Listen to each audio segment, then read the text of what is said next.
बचाओ, कोई तो मुझे बचाओ। कोई मेरी आवाज सुन पा रहा है क्या? मैं इस गड्ढे में फंसी हूँ। अरे, ये आवाज तो यहीं कहीं आसपास से आ रही है। लगता है कोई मुसीबत में है। भास्कर अब इधर उधर अपनी नजरें दौड़ाने लगता है। तभी उसकी नजर पास के गड्ढे में पड़ती है, जहाँ एक बूढ़ी औरत फंसी हुई थी। भास्कर अपनी पत्नी अन्नपूर्णा और 12 साल की बेटी दिव्या के साथ रहा करता था। भास्कर और उसका परिवार बेहद गरीब था। भास्कर जो काम करके लाता, उसी से उसकी 2 वक्त की रोटी का गुजारा होता। लेकिन आज भास्कर बहुत उदास घर लौटकर आता है। अजी, आप इतनी जल्दी काम से कैसे लौट आए? और दिन तक तो आप शाम तक आते थे।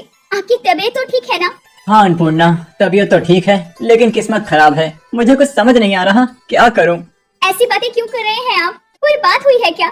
हाँ, आज सुबह शहर से कई सारे लोग आए थे। उन्होंने सरपंच जी के गोदाम में जांच पड़ताल की और उसके बाद गोदाम में ताला लगा दिया। वो लोग कह रहे थे कि सरपंच जी मिलावटी मसाला बेच रहे हैं। इसका मतलब कि आपका काम छूट गया। हे प्रभु, गांव के आधे लोग तो सरपंच जी के गोदाम में काम करके 2 वक्त की रोटी का गुजारा कर लेते थे। अब गोदाम ही बंद हो गया तो हम गरीबों का क्या होगा? यही सोच सोच कर मैं परेशान हो रहा हूँ। मुझे कुछ समझ नहीं आ रहा, लेकिन मुझे मेरे भोलेनाथ पर पूरा भरोसा है, वो सब ठीक करेंगे। अजी, आज घर में अन्न का एक दाना भी नहीं है। मेरा नाम अन्नपूर्णा जरूर है, लेकिन मैं भी अन्न की पूर्ति नहीं कर सकती। मैं कुछ करता हूँ, तुम चिंता न करो। भास्कर अब घर से निकल पड़ता है और वो लाला की दुकान पर जाता है। लेकिन लाला भास्कर को पिछला पैसा उधार होने की वजह से राशन नहीं देता।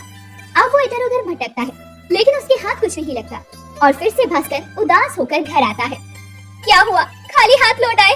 कोई बात नहीं, मैं अभी अभी झुमरी काकी से चावल और आटा लेकर आई हूँ। आज का इंतजाम हो जाएगा, कल के बारे में कल सोचेंगे। पिताजी, आप इतना परेशान क्यों हैं? क्या मैं आपकी कोई मदद कर सकती हूँ? नहीं बिटिया, अभी तो बहुत छोटी है और तुझे अभी अपनी पढ़ाई लिखाई पर ध्यान देना है, इन सब बातों पर नहीं। अन्नपूर्णा रात के खाने का इंतजाम तो कर लेती है, लेकिन अगली सुबह हर दिन की तरह भास्कर उठकर भोलेनाथ के मंदिर जल लेकर पहुंचता है।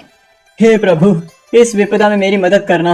मेरा काम छूट चुका है, घर में अन्न का दाना नहीं है और मुझे कुछ समझ भी नहीं आ रहा, मैं क्या करूं? मैं अपने परिवार को भूखा नहीं देख सकता। इतना कहकर भास्कर रो पड़ता है और अपना सारा दुख अपने भोलेनाथ को कह सुनाता है।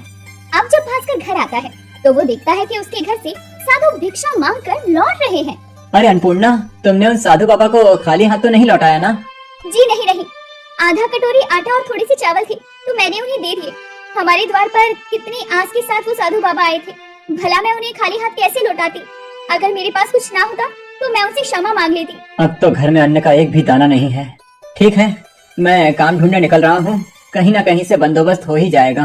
सुनिए, अभी जो साधु बाबा गए हैं उन्होंने मुझे बताया कि सभी परेशानियों का हल एक बार कांवड़ यात्रा पर जाने से होगा, जिससे कई सारी दिक्कतें परेशानियां दूर हो जाती हैं। हाँ बिल्कुल अन्नपूर्णा, मैं भी यही सोच रहा था। थोड़े पैसों का बंदोबस्त हो जाए तभी तो मैं कांवड़ यात्रा को लेकर हरिद्वार निकलूंगा। यहाँ तो खाने के लिए भी आफत आ गई है। भास्कर अब घर से निकल जाता है।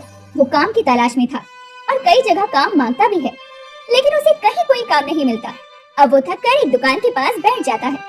तभी उसके पास एक सेठ जी आते हैं। सुनो, क्या तुम मेरी मदद कर सकते हो? मदद के बदले थोड़े पैसे ले लेना, क्योंकि मुझे कोई भी अनाज की बोरी उठाने के लिए नहीं मिल रहा है। मुझे यही कुछ 20 से 30 बोरियां गाड़ी में लोड करवानी हैं।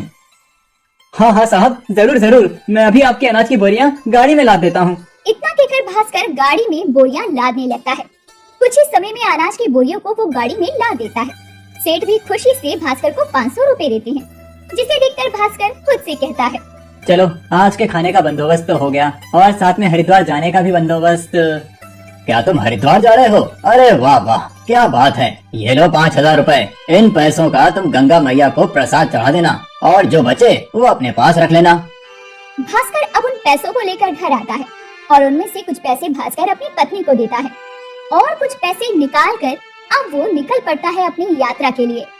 रास्ते में भास्कर कई जगह आराम करता हुआ हरिद्वार पहुंचता है और गंगा जी को प्रसाद चढ़ाकर गंगा जल लेकर भोलेनाथ पर जल चढ़ाते हुए उनसे कहता है, हे प्रभु, अब तक आपने ही हमेशा मेरी मदद की है, आगे भी आप मेरा साथ देते रहिएगा। आज मैं यहाँ बस आपकी वजह से आया हूँ, वरना कल तो मैंने सोचा भी नहीं था कि मैं आपको जल चढ़ाने इतनी दूर आ पाऊंगा। अपने इस गरीब कांवड़िया भक्त के हाथों से जल स्वीकार करें प्रभु, जल स्वीकार करें। अब भास्कर जल चढ़ाकर घर की तरफ लौट रहा होता है। वो थका हुआ था और एक पेड़ के नीचे अपनी कावड़ टहनी पर टांग कर बैठ जाता है। तभी उसके कानों में एक आवाज आती है, बचाओ, कोई तो मुझे बचाओ। कोई मेरी आवाज सुन पा रहा है क्या? मैं इस गड्ढे में फंसी हूँ। अरे ये आवाज तो यहीं कहीं आसपास से आ रही है, लगता है कोई मुसीबत में है।